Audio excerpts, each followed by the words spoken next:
Let's heat up our mics if we could, please. Council, any questions on agenda? No agenda questions? Any councilor concerns we should pay attention to here? All right, why don't we move forward then on to our scheduled work session items, starting with the equitable housing plan. Ms. Reibold and company, there she is. Remember to light up your mics.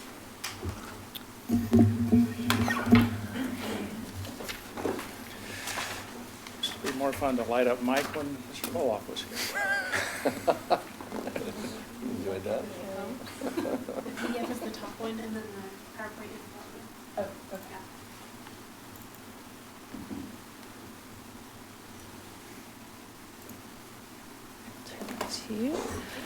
Good evening, Mayor Knapp and councilors. My name is Kimberly Reibold, Senior Planner with the City of Wilsonville. And with me tonight, I have Lorelei Junton. She is with Echo Northwest, our consultant, primary consultant for this project. Very quickly, just to kind of give you an update of where we are. When we last came and spoke with you in June, we said that one of the first steps in this project was doing some market research to get one piece of input in terms of where we're at with our housing supply now and look at some demographic factors and things that might influence what our needs would be in the future. So in your packet for the meeting tonight is a draft of that market research report. It has lots of tables and data and just interesting points that are we won't really get into in too much detail tonight, but we want to focus on what some of the implications are of that data. So with that, we are happy to answer any questions you might have had about the report in our discussion piece last night, but we want to talk a little bit about what we think this means for our work going forward. Could I ask, in what way is this a draft, not a final report for this stage? It's a draft because we wanted to have the opportunity to bring it forward to you tonight and get any insights or questions answered or anything else that might be important to make note of in this report before we finalize. So after tonight you intend to finalize? Mm-hmm. Okay. Correct. So with that, I will turn it over to Lorelei to give an overview of what we've seen come out of this report. On? There, it was not on. Now it's on. Hence the advice to light it up. I gotcha. I am Lorelei Junton, and I'm here representing the consulting team. I am a partner at Echo Northwest. We're an economics consulting firm. But our team also includes the excellent support from Deb Myhoff at Communitas and also Andre Tremolay from Commonworks. Between the two of them, they have expertise in public outreach as well as in affordable housing program implementation. So the team is looking at this from a multidimensional angle. But I am here tonight primarily to talk with you about the implications of the market-based research that Echo Northwest has been doing and to get your initial take on what we are seeing as the implications of that for action. So as a very high-level reminder, the purpose of this overall project is to develop a set of actions and implementation strategy related to housing affordability. And we're in an early phase where we've done an initial set of market research and some initial outreach, but we're right now beginning the process of pivoting to thinking about what that means for action. So it's a really fortuitous time for me to be here to hear your feedback as we're going through that initial transition. The market analysis that you see in your packet synthesizes information from a wide variety of sources with the purpose of really understanding what the market is doing and what the implications of that would be for decision making and for action. We are working within a framework developed by Metro that defines equitable housing as being diverse, high quality, physically accessible, reasonably priced, and close to opportunities, services, and amenities. And I wanted to make sure to have that be part of the introduction to this because we are not just talking about housing from a dollars and cents perspective. We're really talking about it much more holistically. And these policy objectives should look familiar to you. I know that they've been in front of you in the past. We've gotten really very little feedback on them. We had some pretty robust discussion at the task force meeting, but didn't suggest a lot of changes to the policy objectives. So when we get to the discussion part here tonight, I'd be very happy to hear any thoughts about this, but it feels like these are pretty solid and we are more or less moving forward with them. I would just point out one minor change. Where is it, Kim? It moved. Number 6. Number 6. Yes. We had a brief discussion at the last work session about being clear about what we mean about Wilsonville employees who want to live here. We added that part about, making sure that the expectation isn't that we're going to create some massive shift in that balance between who lives here and who works here, but that for people who work here, that we're thinking of ways that we can provide them opportunity if they choose to live here or want to live here.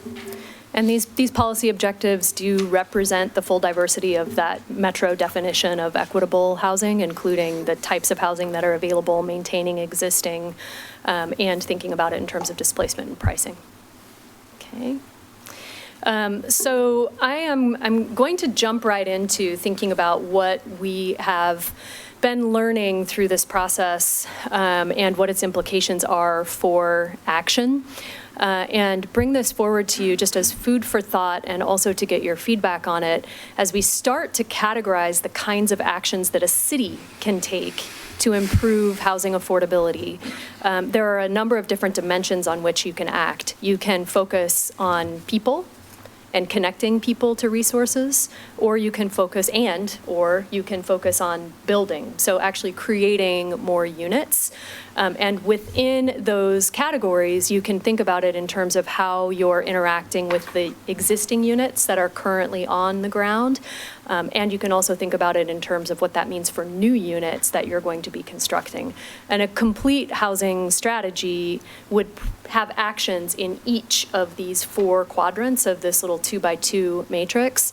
And in fact, the policy objectives that you all have already been talking about slot into each of those 4 quadrants. So the framework for action feels like it's pretty comprehensive and in a solid place, but very happy to hear your comments and thoughts about that. And in particular, as we move into actually developing actions, which we have not done yet, if there's a quadrant where it makes sense to focus more or less energy from your perspectives, we can start to think about that as well.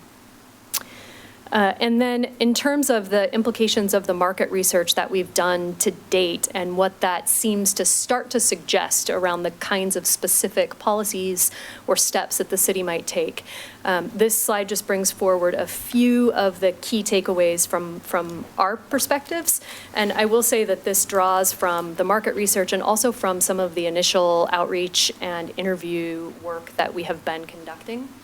And I'm curious to hear if this resonates from your perspective as well, based on what you've read in the packet, and for those of you who've been participating in the task force, what your thoughts would be to add to this. So the first point is that housing production is clearly part of the solution. You really can't talk about housing affordability in a growing community without talking about adding more housing supply, but more than that is needed.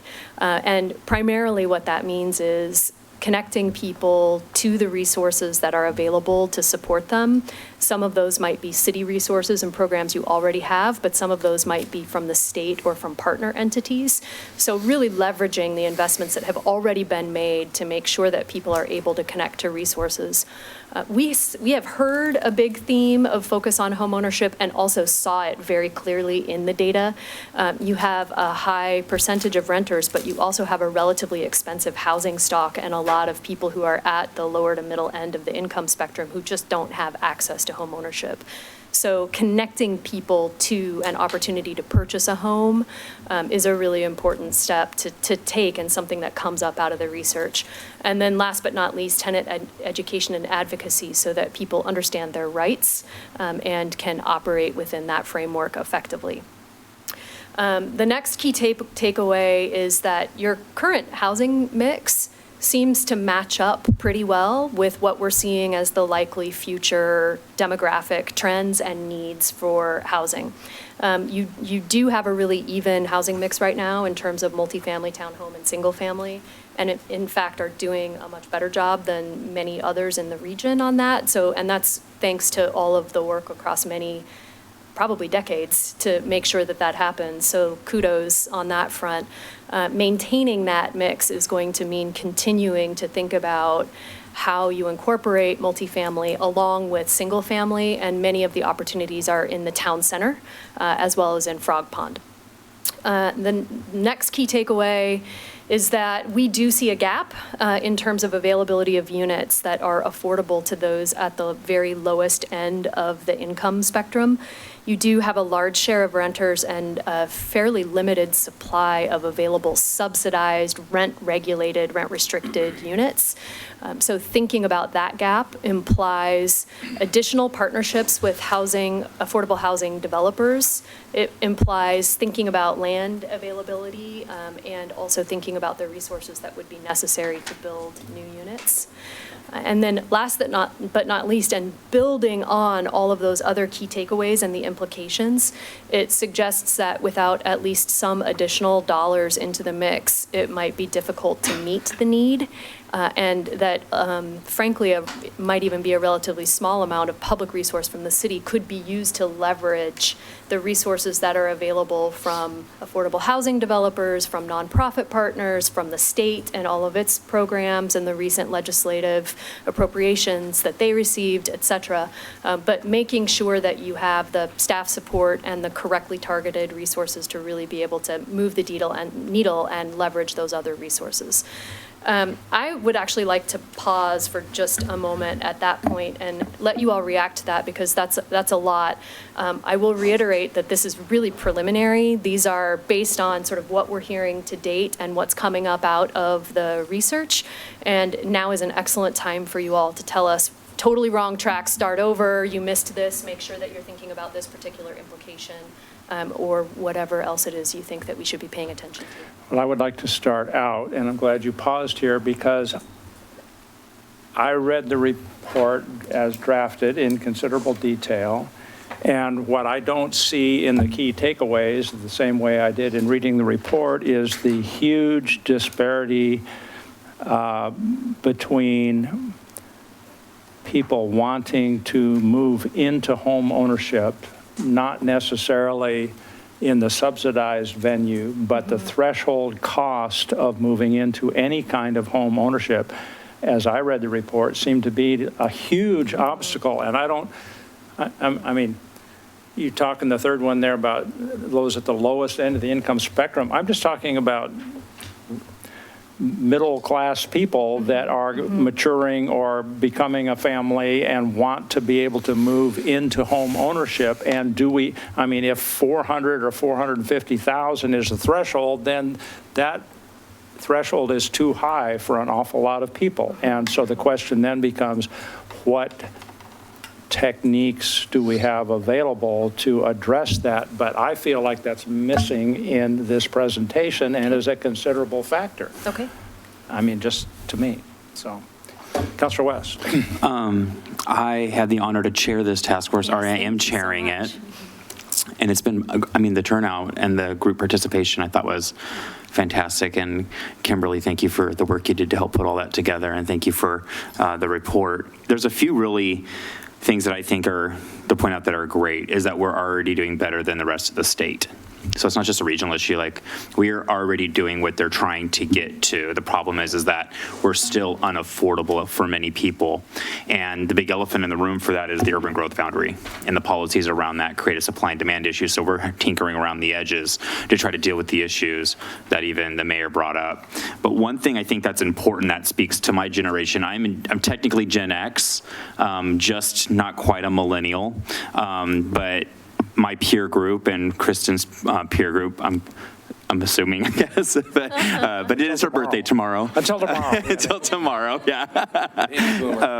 We're not baby boomers, I don't think. Yeah.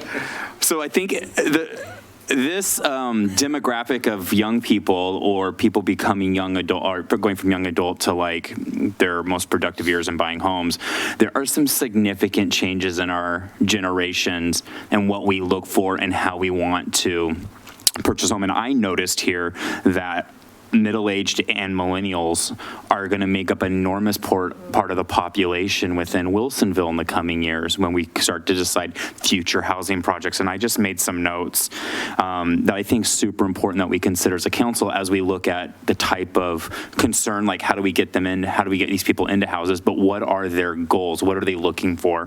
Millennials are very, millennials value experiences like personal life experience much more than they value owning a home. They value good health, financial security, leisure time, and family more than home ownership. Source that kind of cites their kind of what they look to. I sourced that from a 2017 survey by market research from GFK Global. Student debt burdens millennials' ability to purchase a home. We're not surprised that I myself, enormous student loan debt just coming out of nursing school. But everybody in my peer group has enormous student loan debt, most of us, if we didn't have to get through college. And so that impacts our ability to buy a home too.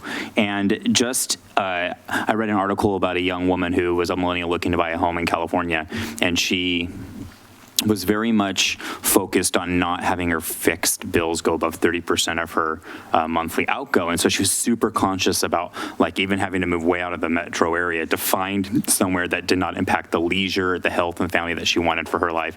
And she was willing to wait way later into her years to be able to buy that first home. So I think that that's a little bit different than like previous generations where they started families earlier. They didn't have the same student loan debt that they had a thing in different priorities.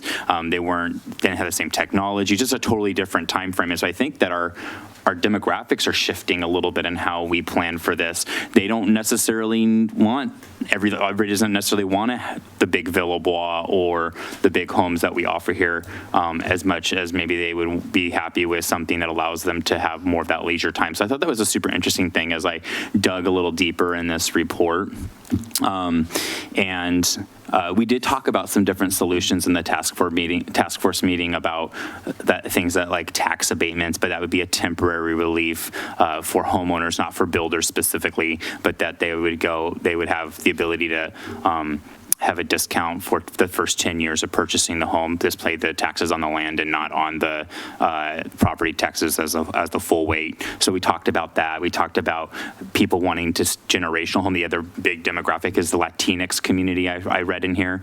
And so they value generationally staying together. So how do we build homes that also incorporate in a very aesthetically pleasing way ADUs? And so promoting ADUs that allow aging family, disabled people within the home to be able to stay together while still also meeting the need or the desires for those who want a more single family home. So that mix, we talked about cottages, things like that. So there were some great things coming out of the task force and a really good diverse population there, I felt like kind of pitching in. So I don't know, that's kind of what I was getting out of it so far and digging a little deeper, but yeah. Thanks. Anything else?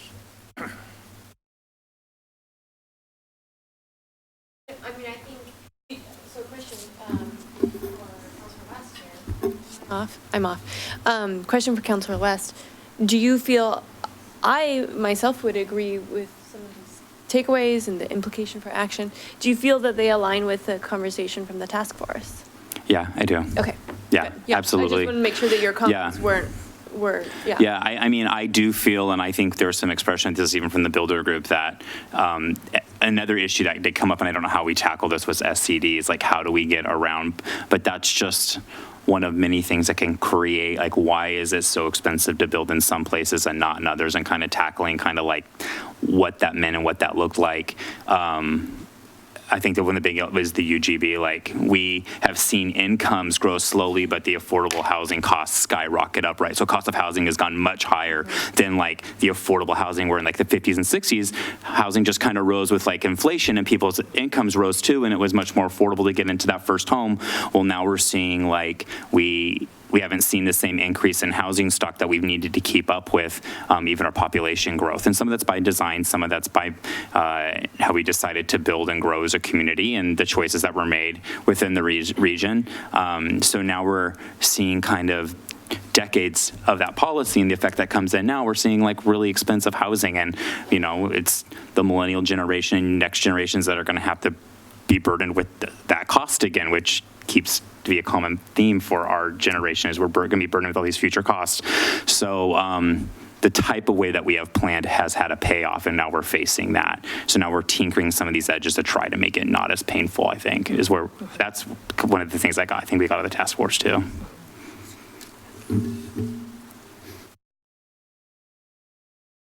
Okay. Any other direction or thoughts? This feels directionally accurate to you all, is what I'm hearing. Okay, fantastic. Well, I think that actually just takes us into our next steps. We will be back in front of you again with more detail and more meat, but I'll let Kim walk through this. So before I get into next steps, were there any other questions that came up out of your review of the market research report that you would like us to take a look back at before we finalize it? Councilor Leahan? Well, my question would be back on the circle thing with the people who live in Wilsonville, or work in Wilsonville, want to live in Wilsonville. I don't understand how you're defining that, or how you would proceed with that. Sure. So one of the things we've heard just in initial conversations, and we should get a kind of preview of next steps, we've been doing some focus groups with different groups of entities, one of which upcoming in August will be with employers, some local employers. But one thing that we've heard from the chamber and even from our economic development manager is that there are some businesses that view housing costs as a concern for the community. There often are people, particularly we've heard in the hospitality industry, that those are employees that are working at kind of outside the 8 to 5, but they're the ones that often struggle most with housing costs and would benefit from living closer to where they're working, and just by virtue of having a lower income and not having those opportunities here, that they can't. Talking about bullet point number 6? Yeah. Yes, bullet point You're number talking about 6. city employees. Not city, but Okay. Employees who work in at. the So Wilsonville. it's Okay. All right. Wilsonville as in the city, and I think maybe that's kind of the sticky point. So it's essentially saying that there is a huge population of employees in the city. Some of those, Necessarily as we working discussed, places. not right. So not everybody, for whatever reason, wants to live here because they might have a split commute with a partner, but there are many who want to live here, and we want to think about, is there anything that can be done to make that easier? No. So. And I would say that other than an income-based situation, I think we need to, like every community needs to provide housing that those workers you described can live in. And that's why we pushed so hard on the Fred Meyer development to include workforce housing, so that not like we're going to require the workers at Fred Meyer's to live there, but a person who had a job at Fred Meyer's could afford to live close by, not have to commute from Gresham or somewhere. But I don't see that as the way it's expressed there, but that's just a bullet point, as being income tagged, for workforce kind of housing, as opposed to middle or upper I see, yeah. who would like to live in Wilsonville. I think we can maybe we messed with the wording a little bit on that. We can look at that a little more and bring that back to you next time.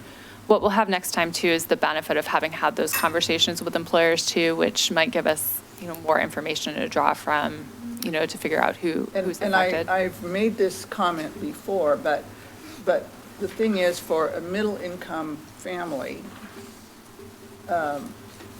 who works in Wilsonville, or somebody works in Wilsonville, they can get a lot more house in Sherwood than they can in Wilsonville. And so from their perspective, we can't afford to live in Wilsonville because you can get the same house for less over in Sherwood. And it's still only a 5-mile commute. So those towns around us, Wilsonville has this premium because of our location, and that Sherwood and Canby don't have. And so you can't ever get equitable at that level, which is not to relieve us of the responsibility of providing workforce housing Yep. for people who can't afford to get into the housing market. We need to provide that the same as like Oswego and everybody else does. But it will never be, I mean, there will always be that pressure that Wilsonville will be higher, relatively speaking, no matter how much housing we build. It's going to be cheaper to live. You can get more house in Sherwood and get more house in Canby. Aurora. So to restate that and just make sure I'm understanding the point that you're making and the implication for the words on the policy objective, it sounds to me like what you're talking about is increasing workforce housing opportunities in Wilsonville as the policy objective, which would imply targeted toward sort of middle income folks who wouldn't otherwise be able to access homeownership product and might even be priced out of the rent market. That's the target that you're looking for? Well, maybe. I don't know. I mean, I think you just have to always look at it through the lens of that individual.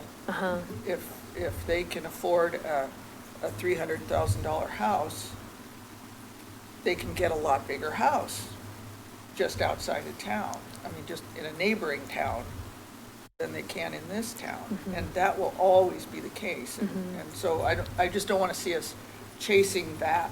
Yeah. Thing, because we can't ever get there. Okay. To that kind of equity with the Canbys and Sherwoods, Okay. or even Tualatin, perhaps. I mean, But the fact is, we don't have any housing at 250 or 300,000. It isn't a question of whether it's smaller than what you might get somewhere else. We don't have it at all. I mean, no that's matter what what it is. That's what I'm saying. That when you get to that point where here's someone who can afford a housing product we have, they're still not going to get this one when they can get a way better, bigger. Well, there's lots of product. considerations, schools and Lots of other amenities considerations. and access up or down the freeway if somebody works out of town. Right. You know, on a split Right. couple. But that's what I mean. We have this premium because of our location relative to I-5. Now, that could become a detriment Might be. at some point, but I don't see how it will ever be better to be on 99W. Right, right. So the market has said there's a value to being There's a value. as close to the corridor as people are in Wilson. Councilor Ackerman. One more thought, as Councilor Lehan was making those comments, it kind of occurred to me, like, for number 6 specifically, and maybe with some massaging or being able to define it, a little closer, this would be resolved. But I'm wondering, how would we be able to measure number 6? The other ones, it feels like you could think of imagine a measurement, a percent has, increased or decreased, a total number of units, you know what I mean? And it seems hard to know how we would measure that number 6. It feels a bit squishy. Yep. And so I wonder if in that refinement, we could come up with something that would be measurable so we could know if we've achieved it. Yeah, right. Right? Okay, great point. One thing is number 3, the risk of housing displacement. I don't think people are just being displaced because we're seeing housing costs go up. They may be being, and they may be displacement in, like, they may move to, like what Councilor Lehan says, they may move to Canby, they may move to Sherwood. They may make a choice to be somewhere else within, but they're still within, they still have housing. They're not, when I think displacement, I also am concerned about kind of the homelessness type of, like, where people are like, they become destitute, and maybe defining like what we mean by displacement. And are we talking about, and that could be a bigger picture, but maybe just having a little bit bolder saying, okay, are we talking about people who are being displaced and it's what's causing people to be on the streets, or is that a mental health abuse issue, a substance abuse issue that we're seeing that happen mixed in with housing, but kind of having a better overall picture about what's causing displacement in the region holistically. And maybe, I don't know how that specifically looks to Wilsonville, but I feel like that if what happens in Portland, it has that ripple effect out to us. Maybe not to the same extent, but we're close enough in proximity, so. All right, we need to wrap this up, but paragraph 3, or section 3, first paragraph. By 2040, Wilsonville is projected to see a 14% increase over 2019 population. Wilsonville is expected to add 3,373 people in about 1,752 households. Last sentence. In recent years, however, the city has grown faster than Metro forecasts. That, you slide over that so quickly.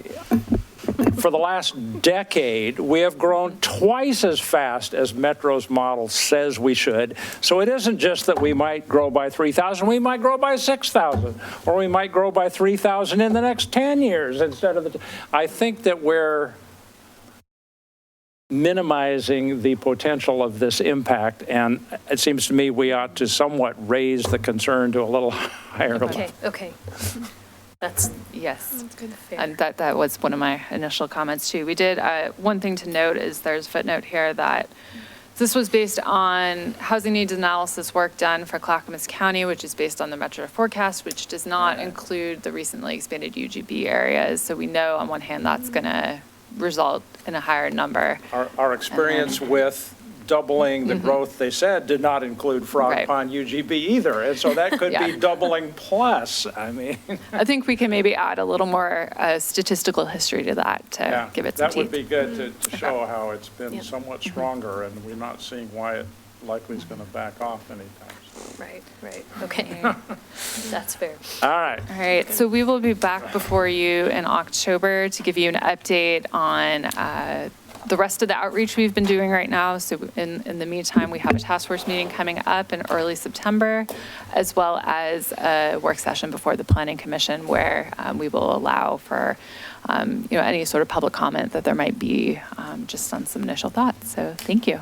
Okay. Thank you very much. Thanks very much. Yeah. Thank you for your work. Okay. So we're planning to have an emergency? Is that something We're planning to have it? train you up in case we have an emergency on what your role is. How's that? Come on up, Martin. All right. Good afternoon. I'm Martin Montalvo. I'm the operations manager for Public Works and I guess the de facto emergency manager for the city. Yes, you are. So today we're going to have a discussion with you guys in regards to declaring an emergency and what that process is. So we recently had a local emergency with the Villa Wall fire. We completed an after-action report amongst the staff and amongst everybody that responded. And one of the things that we realized is we need to develop a process to familiarize everyone on how we are supposed to respond in an emergency, not just at the staff level, but also at the elected levels. There's actually FEMA courses that we'll be sending you guys information on in the near future for FEMA directed courses specifically for elected officials. So with that, I'll ask for the PowerPoint. You have to. Oh, I have it? Yeah. Martin, get the PowerPoint out. So We're not that user-friendly, Martin. there we go. We got 2 of these today. All right, so now that we got the guffaws and the laughs out of the way, so where do you get your power for declaring emergency? So we want to just outline for you both the local and state powers. These are the 2 specific ORSs that allow you under local rule to declare states of emergency. And it outlines what the authorities are, what the provisions are, and what the limitations are. You're welcome to take a look at these if you'd like more information. We specifically in the city have Ordinance 1959. which outlines roles and responsibilities both for the elected individuals as well as for staff and the city manager acting as your incident commander. So first thing is, how do you declare a state of emergency? So traditionally, it needs to be declared by city council, ratified by city council, but sometimes you don't have the expediency of, you've got a city council meeting the same day that you've got an emergency. So Ordinance 1959 states the mayor could do it. In the absence of the mayor, the city council president could do it. In the absence of city council president, city manager could do it. Or in the absence of the city manager, the incident commander could do it. So the incident commander, if you follow the FEMA Incident Command System model, so it's ICS, whoever's first on scene can say, we need to declare a state of emergency. Harkening back to what happened at Villebois, assistant city manager was there, I was there, we could have said, we probably should be recommending declaring a state of emergency. Regardless of who in the chain declares it, council's supposed to ratify it within 72 hours. To make sure that everyone's on board that we need to continue this. Okay? So what's the content of the declaration? So first thing is, what's the nature of it? Second thing, what's the limits of it? So you have to define a geographic boundary. Any special regulations and powers, and we'll give you some examples of what these are that you're going to be enacting within an emergency. We actually have some boilerplate declarations we'll go through in just a few minutes for you that kind of show what these are. And then you just are checking the boxes on ones that you anticipate you probably would want to allow your staff to utilize.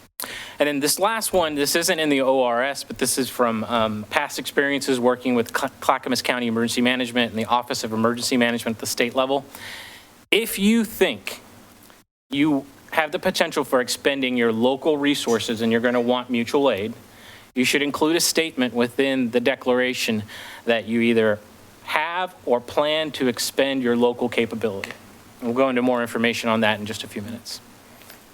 What that statement does is that's the avenue for county help, mutual aid from the state, and federal dollars. So special provisions. So what are the special provisions that we talked about? So one of them primarily is diverting funds, moving money around through finance to say, hey, we've got these emergency resources that we can tap to help with this particular situation. Standard procurement procedures can be circumvented. So I could issue a sole source to a contractor who has equipment 2 blocks away saying, hey, can you help move this here? Can you help us dig this up there? And I don't have to go through the entire process of obtaining multiple quotes. Getting resources from other organizations. So enacting mutual aid with other governmental agencies, other third parties. Curtailments. So if we need to tell everyone, stop using water, stop using gasoline, stop flushing your toilet. Any of these are reasonable assumptions that you would want to have the authority to be able to do that. And then the last thing is legal protections for your staff. So we may have to enter onto private property.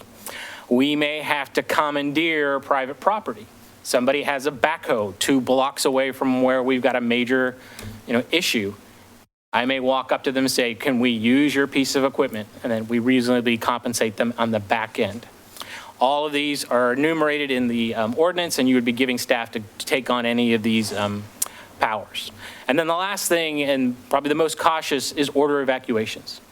So it gives you the authority to say, we have to evacuate a certain area based on certain conditions that are present at certain time. All right? So, a big one here is emergency resources. So any response to an emergency event, you're going to be resource heavy. So circumventing those processes speeds up that response capability. It also helps with the long-term recovery.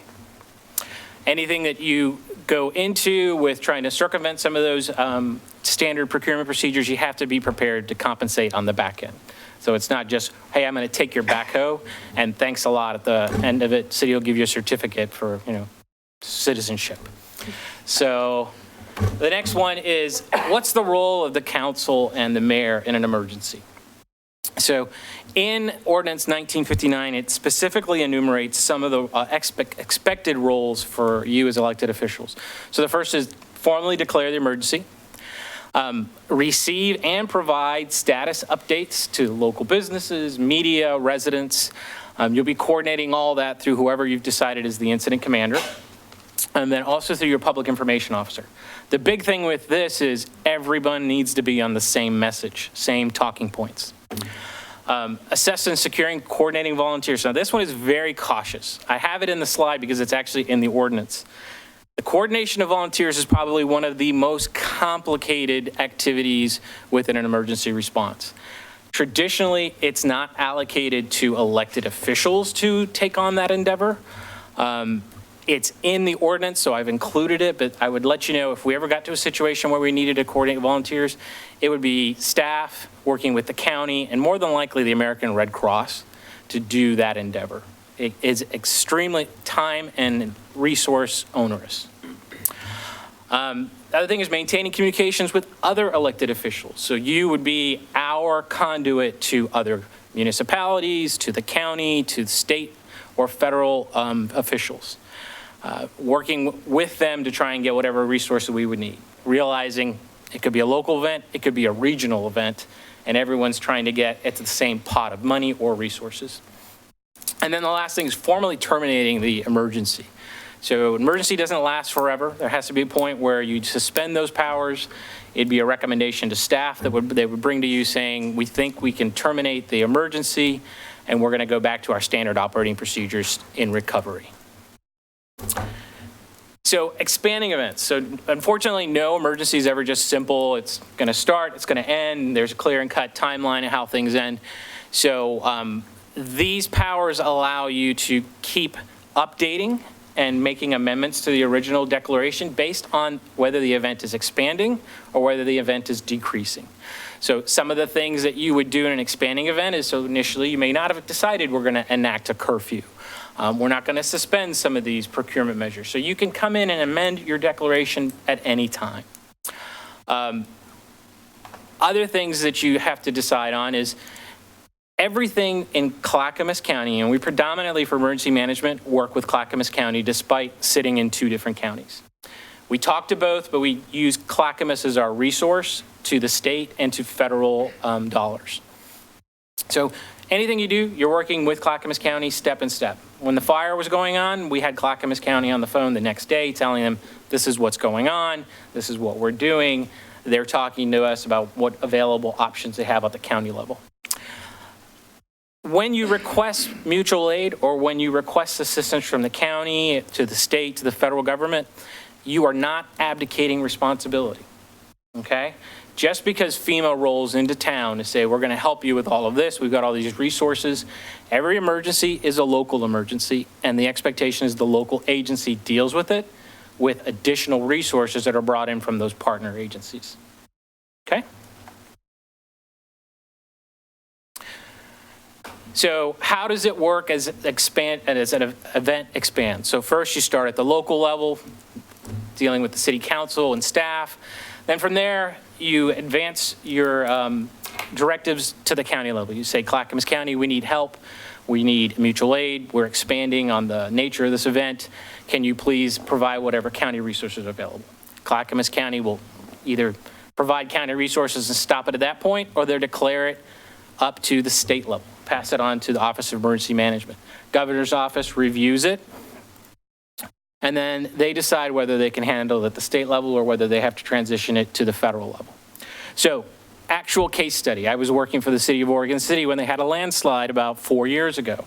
Involved an apartment complex that we had to evacuate 72 individual units and 120-something residents.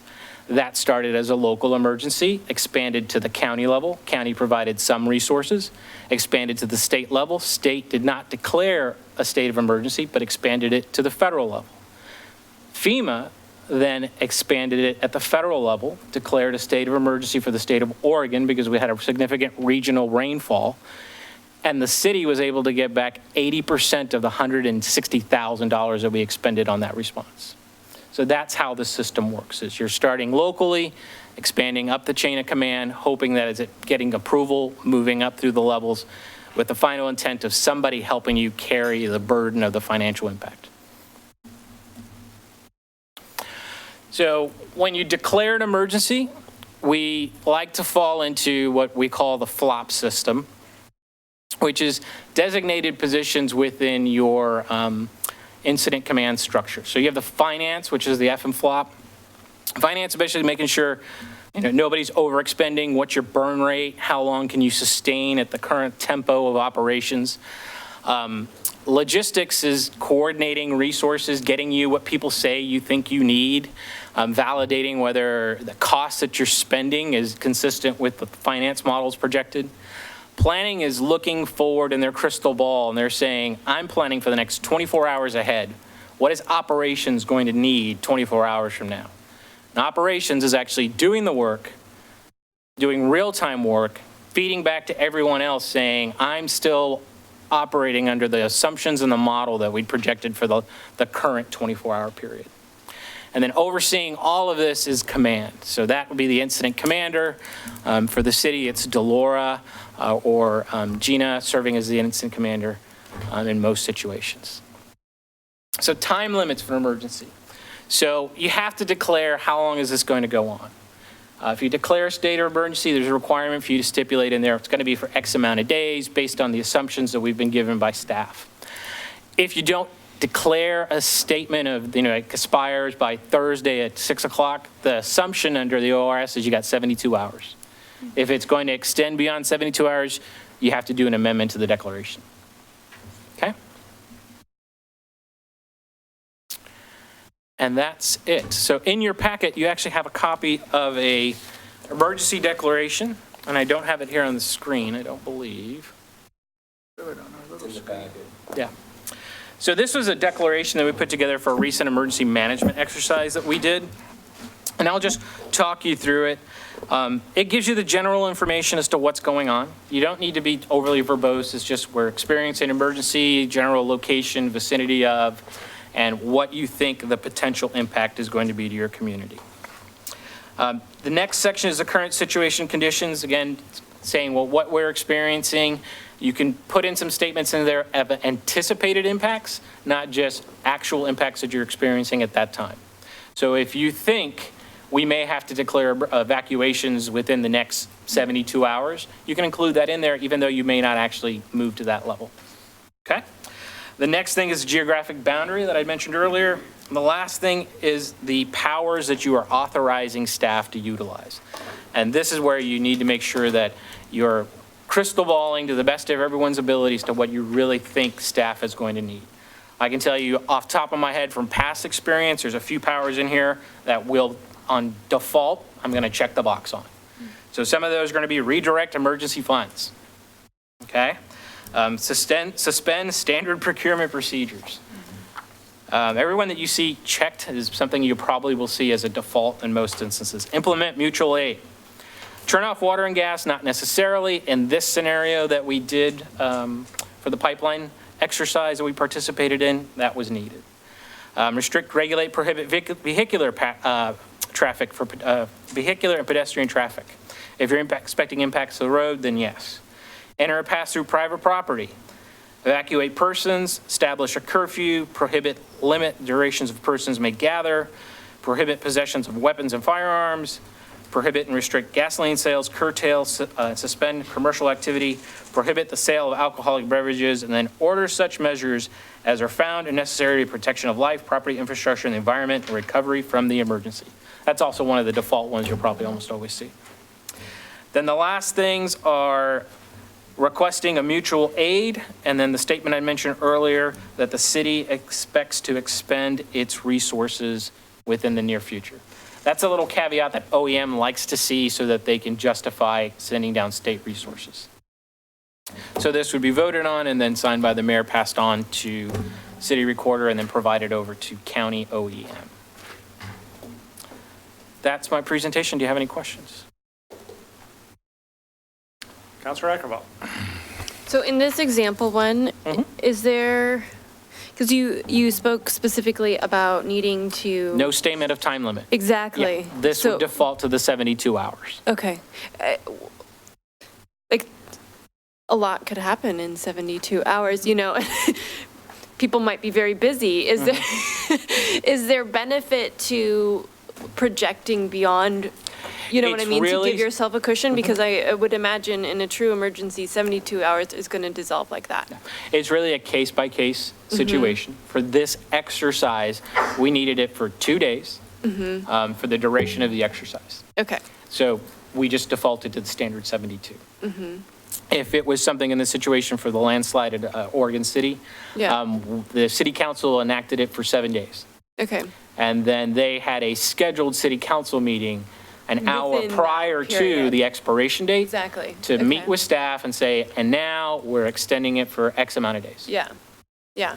So is it general, like, kind of recommended practice to have it be a period of time that you are confident you will be able to meet again and reassess? It's a case-by-case basis. There is no set window. It really just depends on the complexity of the event. Okay. Any other questions? So this is Yes. something, From your description of the considerations, it would appear that we well could have declared an emergency during the Villebois fire. that is correct. I was not asked at any point, gee, do you think we should? So how was that decision not to made? It's actually one of the items that was brought up in the after action. The two people running the event were Gina and myself, so the assistant city manager and public works operations. Right. At the time, I didn't see enough hallmarks, and I will take the blame for that. And it's actually in the after action. I take the blame for not presenting that as an option because I didn't see the impacts warranting the declaration of an emergency. Okay. I mean, I'm just looking at like your exercise, turn off water, gas, electricity, did that. Regulate, restrict, prohibit vehicular or pedestrian traffic, did that. Enter or pass through private property for the purpose of responding, did that. Evacuate persons, did that. I mean, so there's an awful lot of characteristics in your example that would suggest that was exactly what was happening at the Villebois fire. And that has been noted as something that should have been presented to you as an option. It's in the after action report. And at the time, there were not enough of these going on that I had the forethought to bring it up as an option to the incident commander to bring to you. Can I maybe ask it a different way? Yep. I mean, the reality is we weren't really first responders on that scene. That was a fire incident, Yep. right? Had they made any kind of intimations to us that we needed to do something bigger than what was going on, we probably would have. Yeah. If it had escalated to the point where we need to declare evacuations, Right. then you would have definitely gotten this. So what would have declaring an emergency changed? It could have given us some additional legal protections for entering onto private property. We were doing quite a bit of cleanup within the piazza, which is owned by the HOA. We were working within areas that are common areas to the HOA and the various buildings that are there that are not city property, that we were just moving along to clean things up or moving along to set up restrictions. It could have helped with the road closures as you mentioned, but we actually issued ourselves a right-of-way permit to enact those road closures so that we were still following the city's process and following all the legal requirements. We just didn't feel it warranted declaring a state of emergency. What about potential recovery of costs? So this would not have escalated to the level of a county or state emergency. So I mentioned earlier, we were speaking to the county the next day. So they asked if you needed any assistance with social services along those ends, but that would not have carried any weight to try and declare a local emergency. Councilor West. Just to piggyback on that, hindsight's sometimes 20/20 in these situations, and let's be very clear, we all agree that the city and the local officials actually did a stand-up job, and police, fire, and the city as a whole, you guys did a great job. So as we reflect, which we have to do after every major instance, how we get better. So would you guys do that differently? Would you just err on the side of caution classify that as a state of emergency? Would you do it differently? We would have brought it to, within that list of how it's declared, we would have brought it up amongst the incident commanders on the scene. And then from there, made a decision to bring it over to the mayor, who's present at that time, and at least present it as an option and let you know what the pros and cons are. So You would have went through the same thing. exact same thing. That you just did, and the benefits of declaring an emergency would have been pretty minimal. Yeah. But you would have. But you would have had the differently. You option. would have had the option to say, Yeah. Mayor, this is your option. This is our advice on what to do. Yep. You would have done that differently. Which I want to just say is, anytime you have a tragic event, especially at a workplace or period anywhere, to take the time to go ahead and sit down as a team and reflect, you're going to find every single time something that you could have tweaked and done a little bit differently.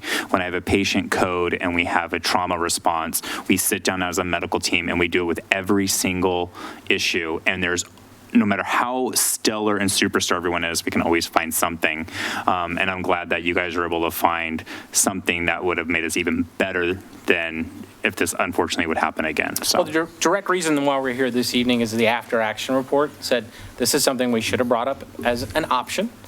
And as a result of that, we said we should probably have some training for our elected officials on the process of declaring a local state of emergency.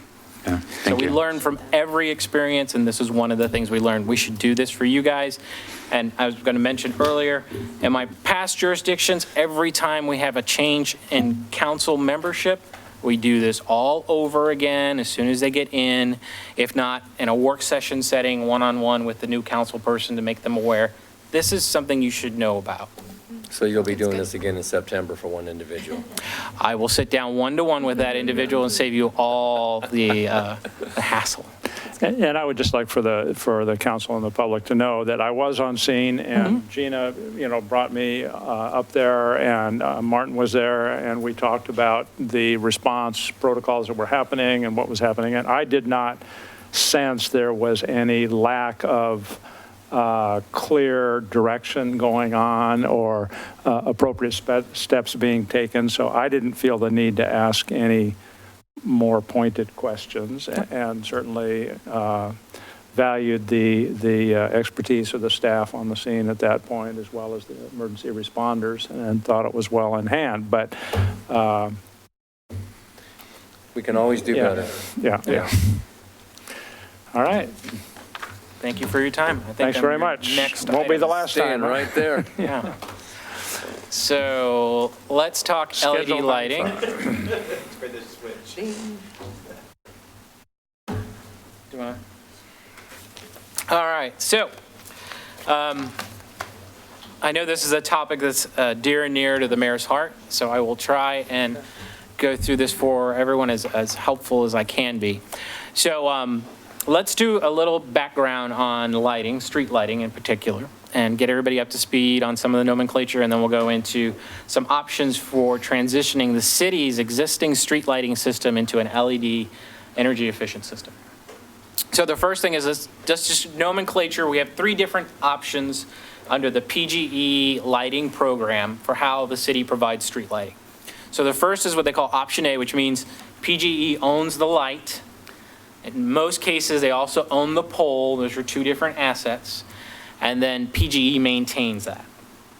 The other option, and currently we've only got 1 light under that option in the entire city, and I have no idea where it is. So Why just one? I don't. I think it was a mistake somewhere along the way. Okay. And trying to figure out where it is, we've asked, and PG is not really clear.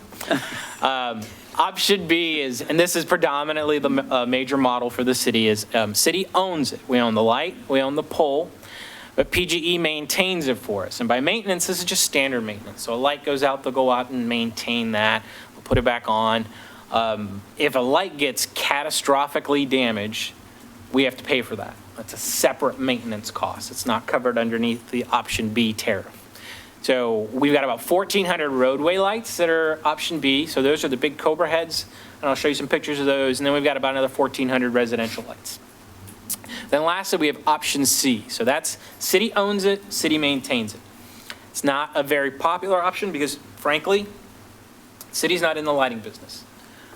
It's something that we've looked at, something that this is a benefit for us to let PGE, with their economy of scale and their expertise, to kind of maintain those for us. We've got 4 of these within the city. You are going to be expecting more of these until we fully adopt the new LED tariff, because previously you could not have LED lights on the PGE schedule. So that's what we're going to go into in a little bit more.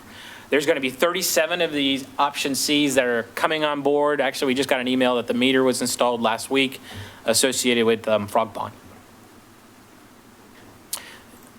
So previously, only option A and C were available, okay, if you wanted to do LED. So PGE said if you want to do it, you either own it or we own it. But there's not going to be this you own it and we maintain it. They just didn't have rate schedules developed. So we've been waiting for the LED train from PGE to arrive, and the Public Utility Commission finally approved it about 4 to 5 months ago. So they rolled it out. The PUC says, okay, these are the rates that you can offer for LED lighting with the option B scenario.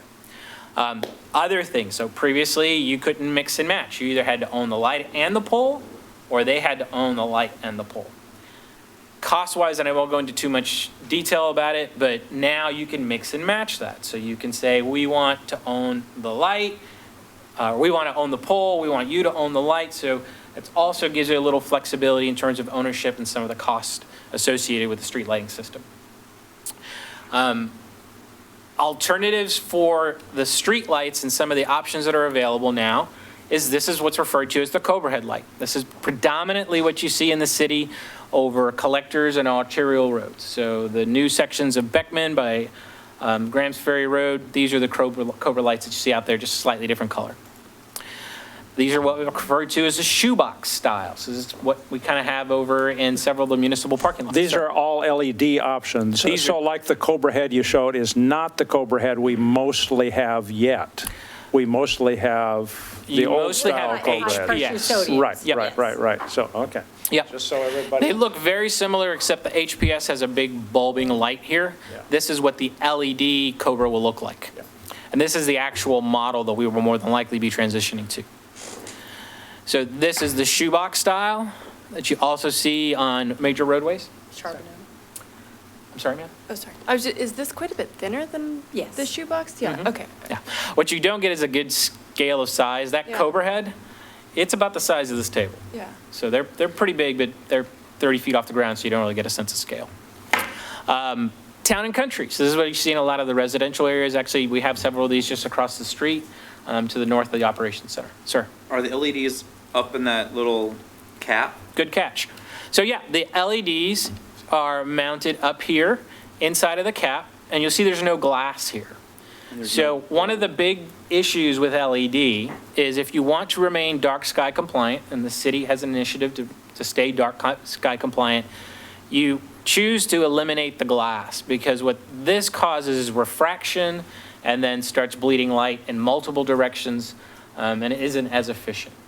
So this is actually the model that PGE has on their schedule for town and country replacements. It also doesn't have that nostalgic town and country feel anymore. So that is an aesthetic issue that we'd have to address. Predominantly, all of the LEDs that you see in transitions are moving this way if you want to maintain dark sky compliance. So these are the dark sky compliant Acorn residentials that you'll see throughout the area. So these are 3 different types. The one that is most consistent with what we have in this city is probably this center type. And you actually, if you head out into the Roy Rogers area, out by Shoals Ferry, some of the new development out there, this is the light that they are utilizing under Schedule A with PGE. And this is the actual light if we transition to the Acorn, what you would expect. And then the last one is the Westbrook, which you've already seen. It's implemented throughout the city. This is an LED version of the same light. In general, all of these are about 68% more efficient than your average HPS. So to do a financial analysis for you, there's certain assumptions we want to make sure you're clear on. So first of them is the options are A or B. If you decide, well, the city should consider option C, I would caution against that because it's an operational decision, not so much a cost savings decision. You'd be changing the entire mechanism of how we traditionally deal with lighting within the city. It's not a fair apples to apples comparison. There's no change in ownership when we do this cost comparison. Again, we want to give you an apples to apples comparison on just lighting, not the poles. Same menu of approved lights. So everything that you saw, if we wanted to have PGE maintain it, regardless of they owned it or we owned it, we'd have to use the same lights. That way, light goes down, PGE has it on stock, and they'll just go out and put up your replacement. If you have a special little menu of your own individual lights, it increases the cost for maintenance and then increases the delay in response. And then the other last assumption is the electrical consumption, regardless of who owns it, is going to be the same. So to give you a little background, this is what we spent annually for the streetlight circuit. This was last year's numbers, $316,000. So if we decided the city wants to go with option A, we don't want to be in the lighting business, we don't want to be paying for catastrophic maintenance or just regular maintenance, you would be looking at a $329,000 annual bill. It's a 4% increase of roughly $12,000. If you decide the city wants to be in the lighting game, we want to own it, but we want to pay PGE to assist us with maintaining the circuit and the system, you're looking at a cost decrease of 68% and an annual expenditure of about $100,000. Significant, but we can tell you some pros and cons of each of these approaches. So a couple things that you need to consider if you're going to look at it is there's capital cost with either of these. And one of the capital cost is transitioning to that new lighting system. So again, your annual expenditure here, what your new expenditure would you assume would be was $329. This is an estimate. Your cost increase from just the circuit costs would be about $13,000, but now you're foregoing all the maintenance costs, which will give you a little more information on what that comes to annually. And then PGE will absorb a $2.3 million capital project to transition you to LED. They'll do it in 36 months. They've got the mechanisms already in place. I was at Oregon City when we transitioned all our streetlights. We're the second city in the entire state, and they did it in 18 months. So this $2.3 million becomes a big issue when we start talking cost. So the pros of going with option A, like I said, they're the experts from Dover, 36 months, they got it done. No CIP needs to be initiated by the city. We just transition into a different cost model with them. We currently expend, for the last 5 years, an average of $7,300 in catastrophic repairs. Somebody hits something, we got to go get it replaced. Something fails, we got to get it replaced.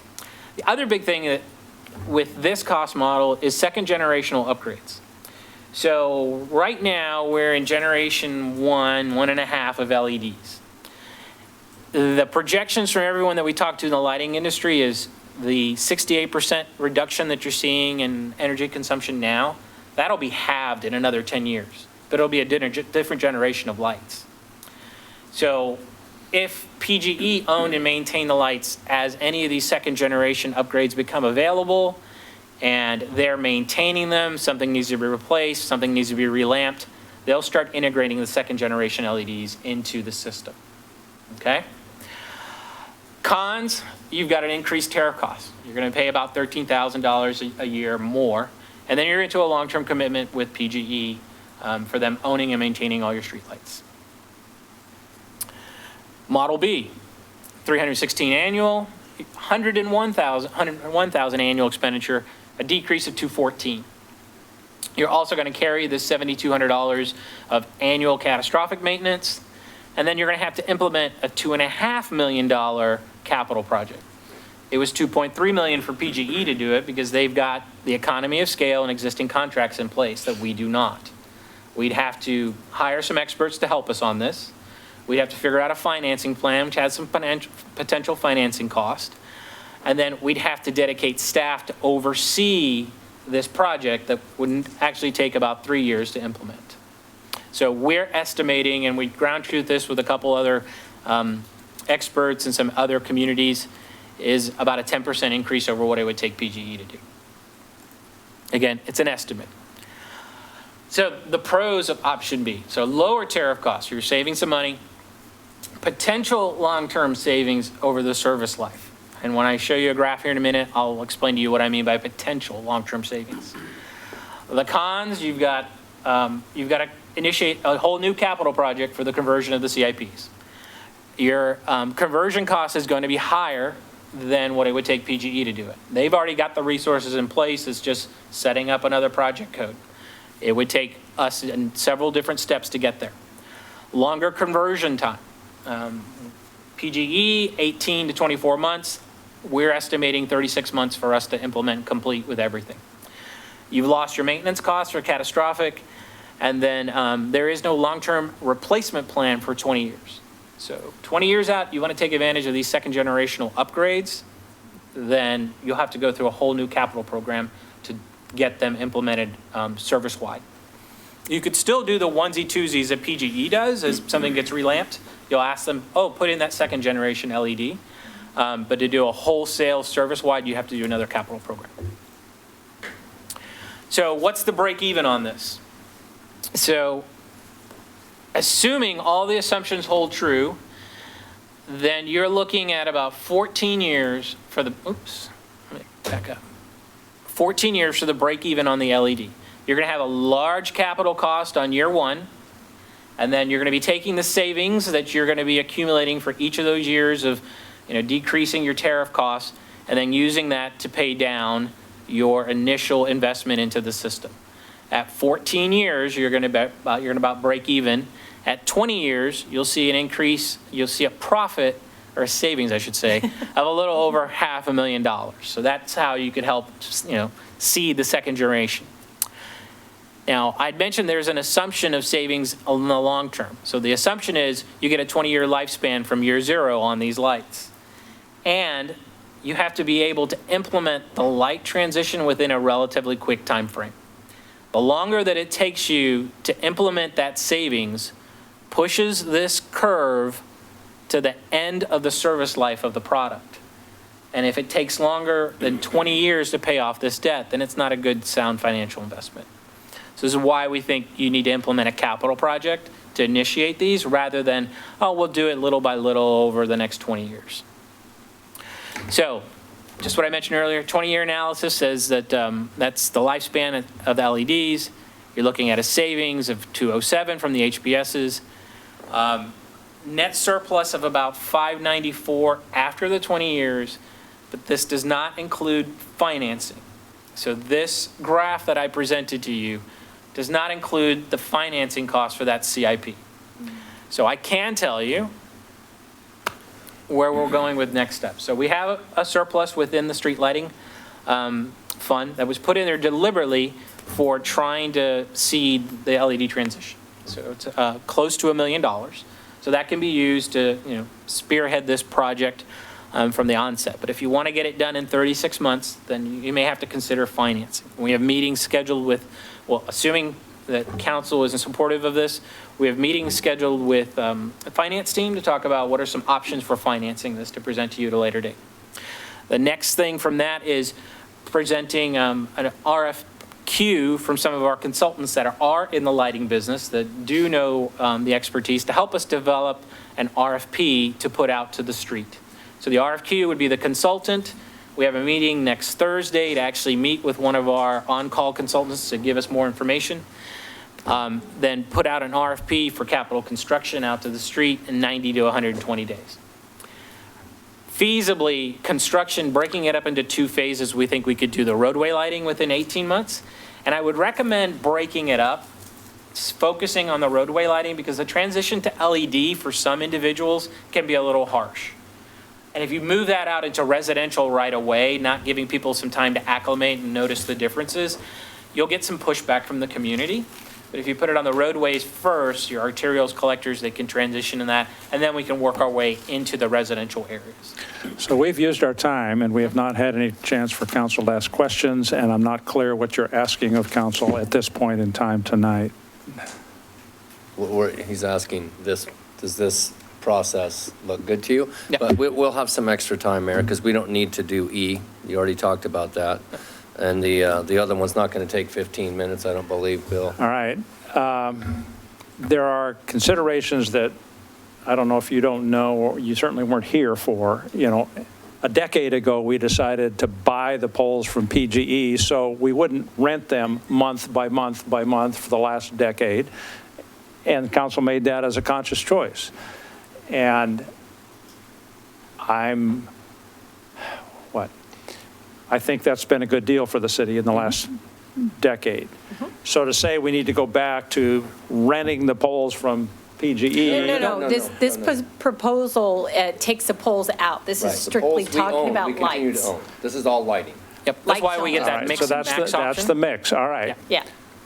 My experience with PGE over the last 10 years is that you don't always get from them what they say they're going to give you on the time frame they say they're going to do it in. So I have some caution about those factors that are presented as facts. You will get this, and you will get it within this period of time, maybe.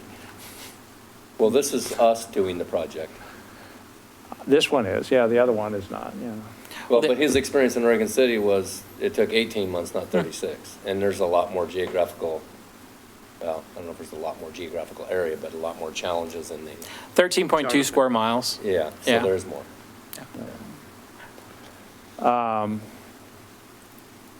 So the long and the short of what we're talking about is, so we talked about for lights, there's option A or option B.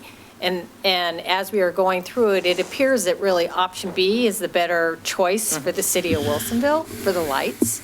In that if we can implement our own capital project and get it all done, that we, over the 20-year lifespan, it would be more financially advantageous to the city to go that option rather than A.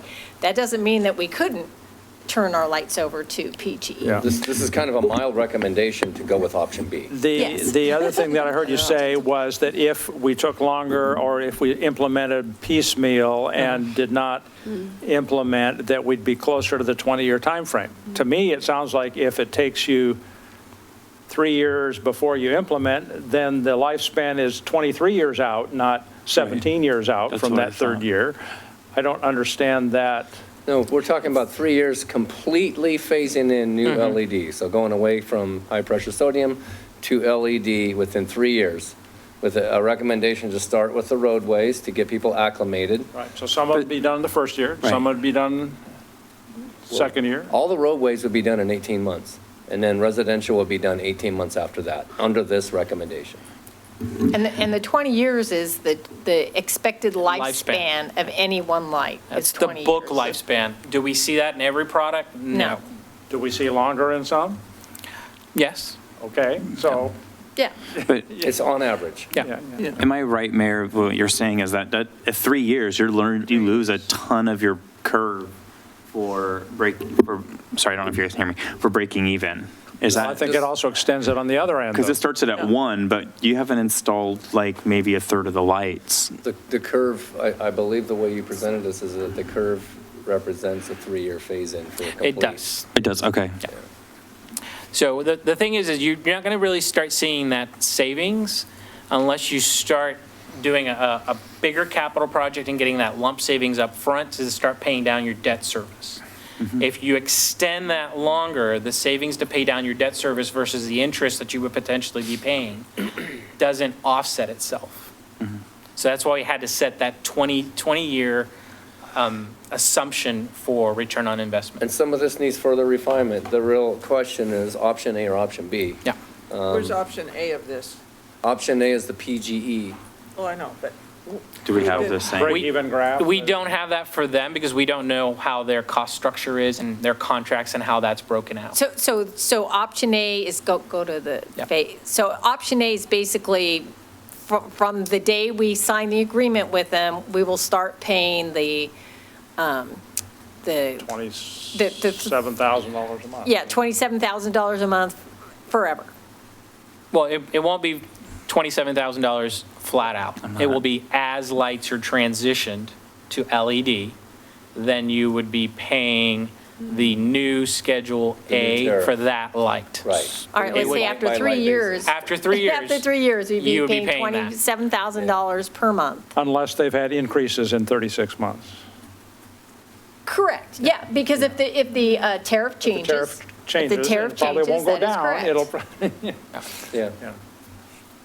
So by 36 months, it may be 31,000. I mean, and that's the same for option B, is Yeah. we're showing you what the current tariff rate is for option B. There's nothing to say that they couldn't go back and change that tariff rate at a future date as well. So the cost model and everything that we're bringing to you is a recommendation. Option B seems to be the more viable and advantageous for the city.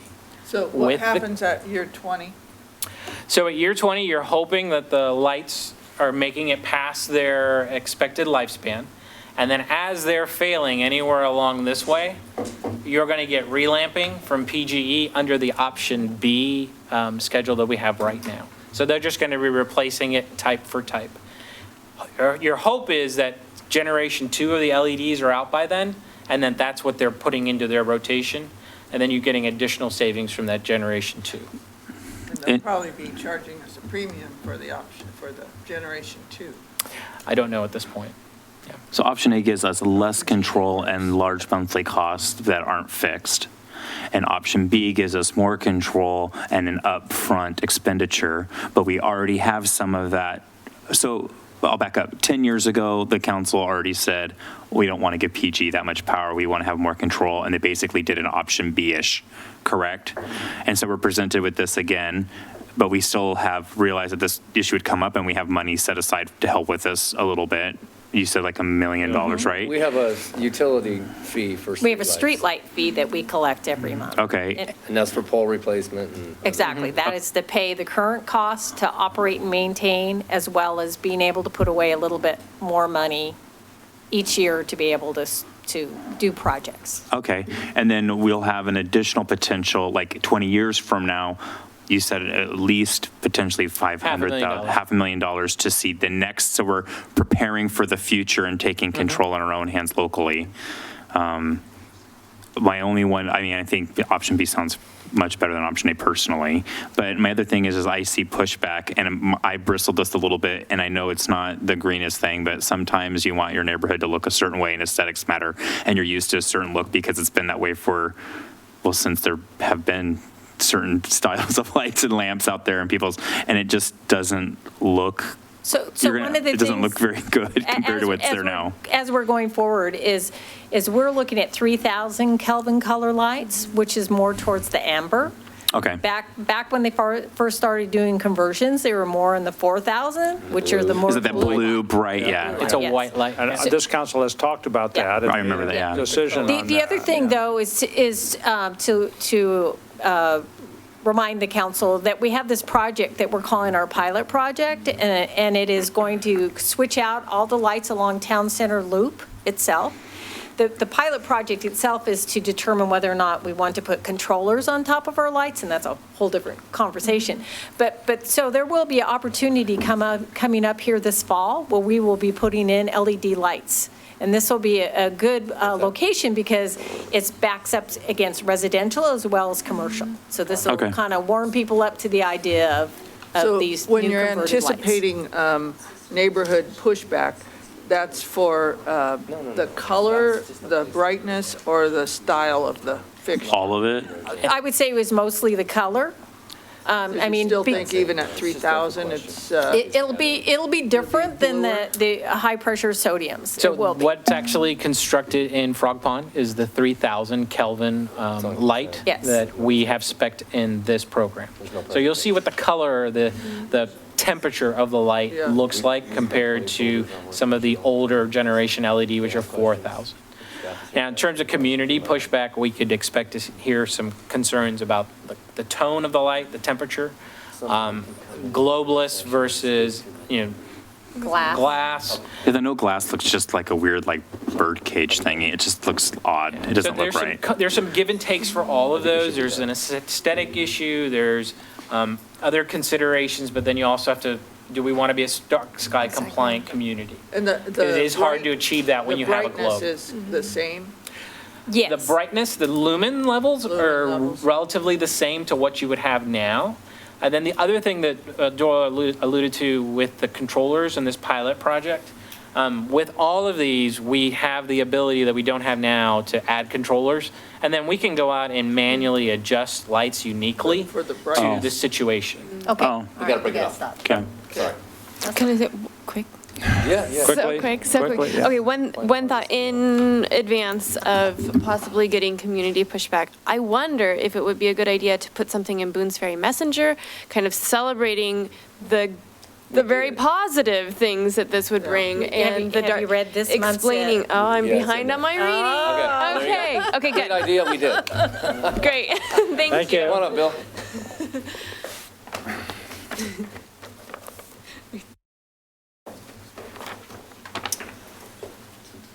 Hell, I guarantee you Beth knows where that presentation is. All right. Here we go quickly. Good evening, Mayor Knapp, City Council.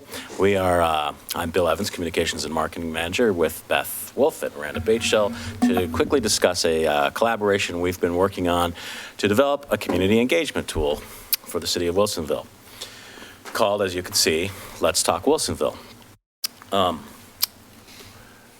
What is it? Well, it's a website at letstalkwilsonville.com. But we're hoping for the staff, it's an easier way to collect and analyze public input.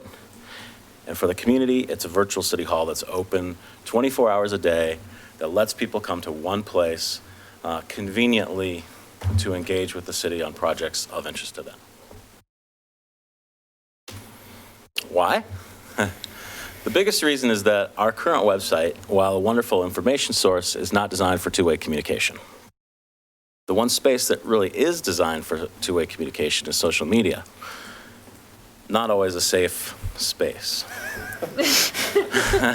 So this site would provide a safe, moderated space for people to engage. It's convenient. It provides them the consistency of coming to one place, trusting that they're, on the city site, available to engage in moderated discussion. I'll let Miranda talk a little bit more about the benefits. Great. So when this tool came to our attention and we saw other cities in the region and elsewhere in the country using it, it immediately, the lessons learned from Town Center and our public engagement on that project, which is so recent and also very vast, looking at this, it was very clear the benefits that could come from this type of tool at the city. One of the biggest being a cost savings. This could really eliminate a lot of the costly project websites that we put in place. If you'll remember, you had to go to wilsonvilletowncenter.com in order to answer our polls or participate in the mapping function we had. Those pieces and those tools weren't available to the city through our own software or through our own website. It also, for the same reason, if we're not adding all these extra project websites, the citizens don't have to go and find those. If we have one place where they always get to engage with us, they know this is where I can go to provide input. What surveys are available right now this month? Are there ways that I can get engaged? They don't have to find the Wilsonville Town Center website or the French Prairie Bridge website. It's always going to be in one place. That also provides a level of visibility and transparency. It's really easy for them to find where they can get engaged, how to get involved. When you start to see the website, you'll start to see that there are timelines that get tracked, and it's very clear that the milestones are tied to public input. And then even when the projects are passed, they still live in that website, but just in a different part of it where it's past projects. So that transparency is still there about how their engagement helped get to the outcomes of the project, even once the project's over. Whereas currently, like Wilsonville Town Center, that website's going to go away. And one of the other great functions is registration. That's really important for us because it is able to allow us to push information to those folks who are engaging with those pages. So if they continue to be engaged with the project and come back and back, we can see that and we can send them information if there's a new survey. It's also an efficient way for us to get demographic information and to see real-time analytics. So automatically, if a survey's up, it starts to produce the reports. We see the charts, we see the pie charts, we see the bar graphs to see how many people are responding, who is responding, and if we need to reach out to folks, to certain demographic groups who aren't responding, we know we can do that before the survey's over. This also allows us to be more nimble. This is one of the biggest issues we had with Town Center. We spent a lot of money changing tracks. Things weren't working. Tools that we had put in place weren't getting the engagement we needed, so we had to go out and we had to do other things. This platform, it's one one-time fee, and we have a bunch of different tools at our fingertips, and our staff, and not being reliant on contractors or consultants, we're able to switch it up and ask new questions or use different forms tools, and Beth's going to get into those that we will have available to us. Thanks, Miranda. All right, so we looked at various software products and we found out that the Engagement HQ platform fit the needs of Wilsonville best. It offers a wide range of tools that all city departments can use, ranging anywhere from surveys to quick polls, Q&A, stories, drop a pin on a map, an ideas wall like a post-it note board, and more. As Miranda kind of said, this system actually allows for quick changing. So if you have a survey up and you're not getting any responses, maybe you switch and just do a really quick one-question quick poll. All right, so let's take a look at the website. letstalkwilsonville.com. All right.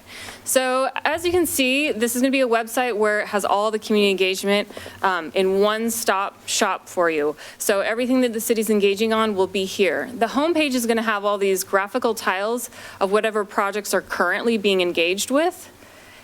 And you can also find that in the menu at the top, as well as when we do get some past projects up, they'll be at the menu at the top as well. So as Miranda said, if you went and you filled out a survey and you want to see what the results are, you can go look at past projects and see all that information there. All right, so let's jump in. For Go Live, we decided to put up a project about why we're doing this. So you'll notice the consistency on this website. In the middle here is always going to be a description area of whatever the project or engagement topic is about. Over on the right, there's going to be who's listening, so whichever staff member is involved. Registration link to quickly register, any other important links.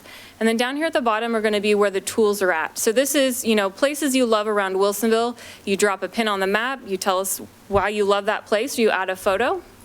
The other tool that's up here is the ideas wall. So you can go ahead and share your idea for what engagement efforts you would want on this website. Now, if I do register and I do add my idea up here, I'll get an email confirmation about what I added, as well as links to other engagements that are on the website. All right, let's go ahead and take a look at the Equitable Housing Strategic Plan. So another project that's up there right now. This one's included a photo, but as you can see, a lot of consistency in how it looks, some key dates that are coming up, description. A nice thing that Miranda mentioned is there's this timeline or this life cycle. So what's already happened, what's in process, and what's coming up for the future. So that way you can know to check back in on doing different engagements. And lastly, we'll take a look at the summer reading program. We have just thrown this up here with a nice quick poll. So very easy to just answer this question, and you can always view the results of whatever the other community members have answered about this question. Okay. Well, there we go. So our next steps. We're always going to be seeking and developing new content. We're plugging into sort of monthly think tank meetings, cross-functional meetings. We are going to have a similar presentation to the Planning Commission. We're going to soft launch the project at Block Party. We're going to have business cards that have the site address and allow people to register there, incentivizing them hopefully with a couple of different promotional items. And then do a marketing push. Of course, the BFM, social media. I would like to do library bookmarks again. And of course, we'll continue to just query for content ideas from you all. It's an opportunity if anyone would like to do a regular Q&A and answer questions about processes. For example, this site accommodates that. It's a great tool. Who's using it that we have looked at? Locally, the city of Tigard is using it. I can point people there if they'd like to take a closer look at how they've used it. We had a meeting with their communications manager just to get a little insight about how effective it's been, and they like the tool a lot. So when you say it's moderated, then things don't get posted until someone has read it. Right. You want to speak to the...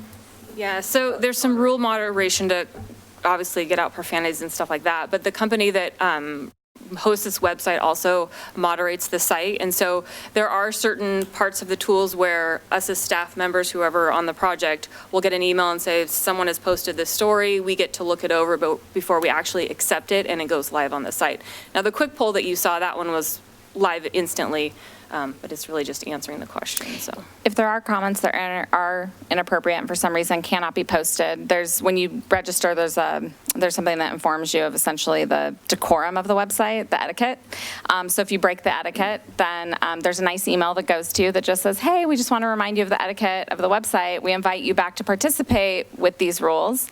That goes out. We have an opportunity to determine if for some reason we need to put somebody's registration on pause for a few days if they continue to not follow etiquette. And then there is the opportunity, if there are trolls, internet trolls, that we also can sort of ban a certain registration if need be. But there's a good kind of process in place for just reminding people nicely of the etiquette of the website. So to what extent will people be expecting a quick response? And are we going to be able to give them a dialogue back timely to a question, to a comment, to misinformation or?